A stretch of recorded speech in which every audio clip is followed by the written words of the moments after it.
Hola, ¿qué tal? Soy el Dr. San Agustín y en este vídeo vamos a hablar de la cadena de transporte de electrones y de la fosforilación oxidativa. Es el último paso dentro de la respiración celular. Ya hablamos de la glucólisis, del paso de piruvato a acetil-CoA y del ciclo de Krebs, y dijimos en el último vídeo que se producían 10 moléculas de NADH y 2 moléculas de FADH2. Entonces, estas moléculas de 10 NADH y de 2 FADH2 son moléculas altamente energéticas, pero se tienen que transformar en ATP, que ya dijimos que era la moneda de cambio energético dentro de la célula.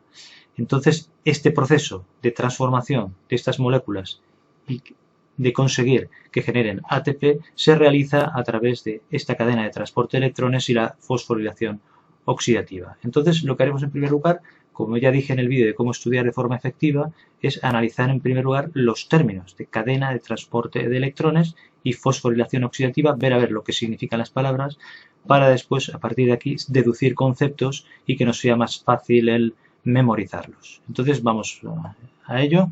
Si analizamos las palabras, ¿qué significa la palabra cadena? Una cadena se refiere a una serie de eslabones entrelazados entre sí. Habla de transporte, es decir, que hay un paso a través de esa cadena, suponemos que hay un paso de un sitio a otro.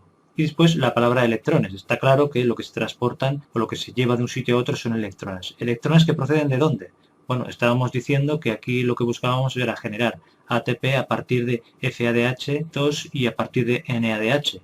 Entonces se supone que esos electrones se sacarán del FADH2 y del NADH. O sea que hasta aquí esto lo puedes deducir por lógica. Luego la palabra fosforilación oxidativa, ¿qué quiere decir? Oxidativa se refiere a oxidación. La oxidación es ceder electrones. Entonces, ya podemos relacionarlo esto con lo anterior. Si hemos transportado o desplazado electrones a través de una cadena de un sitio a otro, electrones quiere decir que se han cedido. Pues seguramente se habrán cedido del NADH y del FADH2.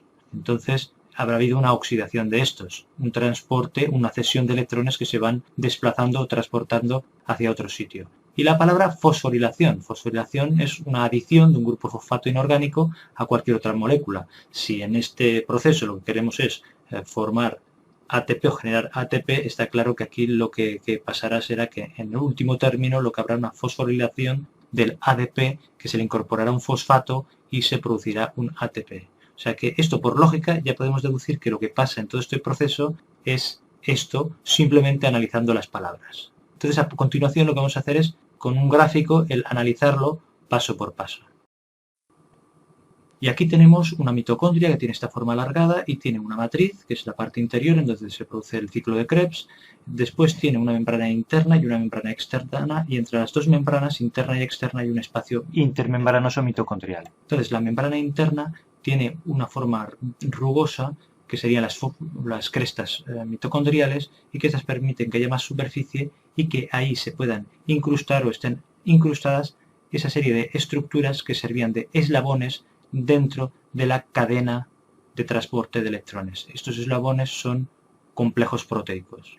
Entonces lo que nos interesa es centrarnos en esta membrana interna en donde están esos complejos proteicos. Entonces los complejos proteicos que intervienen en la cadena de transporte de electrones son, en primer lugar, el complejo 1, también llamado NADH deshidrogenasa. Después tenemos el complejo 2, o succinato deshidrogenasa, que participa en el ciclo de Krebs. Y después veremos que será el único de ellos que no bombea protones hacia el espacio intermembranoso o mitocondrial. Después tenemos el complejo 3, o citocromo BC1. Después tenemos el complejo 4, o citocromo oxidasa. Entonces, estos son los principales complejos proteicos que intervienen dentro de la cadena de transporte de electrones. Pero también hay otros elementos que son importantes, como por ejemplo la coenzima Q10 o ubiquinona y también el complejo del citocromo C. Después, otra estructura que también es muy importante es el gran complejo de la ATP sintetasa, que es, como su nombre indica, la que acabará produciendo el ATP en el proceso final. Entonces, este proceso empieza cuando el NADH se oxida a NAD+, y cede dos electrones, ya dijimos que oxidación es ceder electrones, al complejo NADH deshidrogenasa. Estos electrones van a ir transportándose a través de estos complejos, pasarán del NADH deshidrogenasa al coenzima Q10, pasará hasta el complejo 3, después por el complejo citocromo C y llegará al complejo 4 y acabará en la matriz mitocondrial. Y lo que ocurre es que al final se unirá a media molécula de oxígeno y a 2 protones y acabará produciendo agua. El oxígeno que utiliza es el oxígeno que procede de la ventilación pulmonar. O sea, es el oxígeno, por eso necesitamos el oxígeno para que participe en esta serie de procesos. El transporte de los electrones de unos complejos a otros, de unas estructuras a otras, se produce porque cada complejo tiene más afinidad por los electrones que el anterior y entonces por eso se va produciendo ese transporte.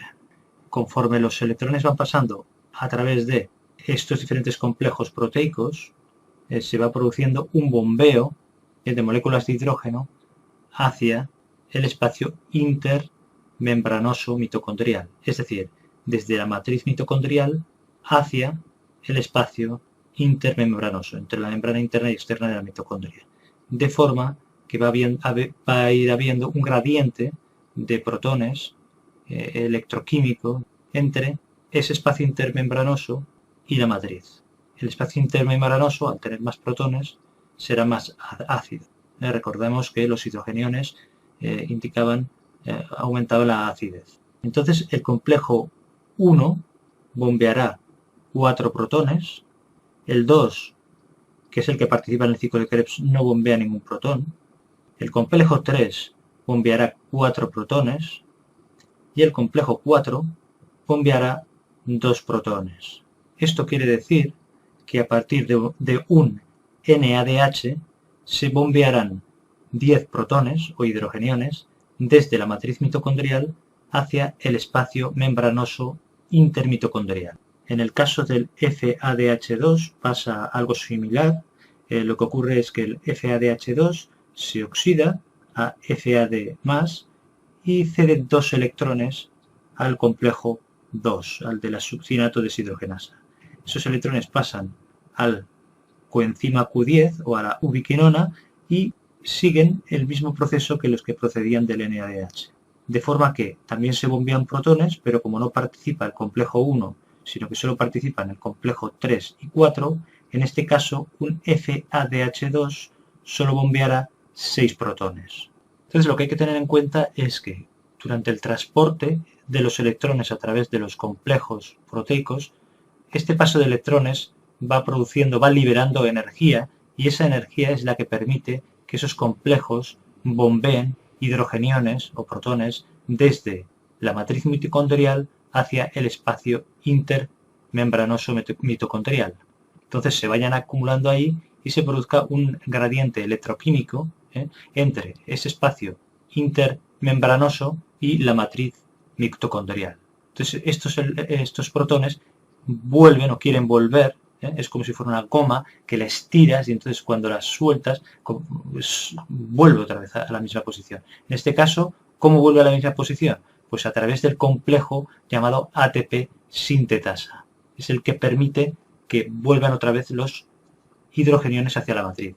Y mueve una estructura, algo así como si fuera una turbina, que es la que genera energía y lo que hará que se vayan generando ATPs. O sea, el que se vayan fosforilando ADPs, vayan adquiriendo fosfatos y se produzcan ATPs. Entonces, cada 4 protones o hidrogeniones que pasan a través de la ATP sintetasa hacia la matriz mitocondrial, se genera un ATP, es decir, 4 protones, un ATP. Entonces, si hacemos el cálculo, veremos que un NADH genera 2,5 ATP y un FADH2 genera 1,5 ATP. En el primer caso es porque dividimos 10 entre 4 y en el segundo porque dividimos 6 entre 4.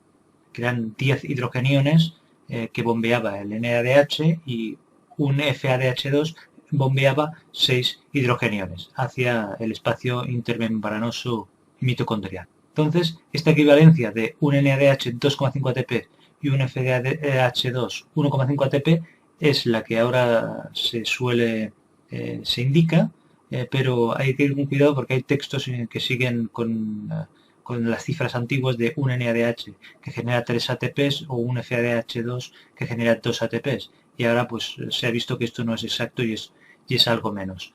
Entonces, si te lo piden en un examen, pues habrá que tener en cuenta lo que te pide el profesor o lo que hay en el texto que te dicen que te estudies. Te animo a que mires los vídeos de glucólisis y ciclo de Krebs y si no te has suscrito, te suscribas ya y compartas en redes sociales. Muchas gracias.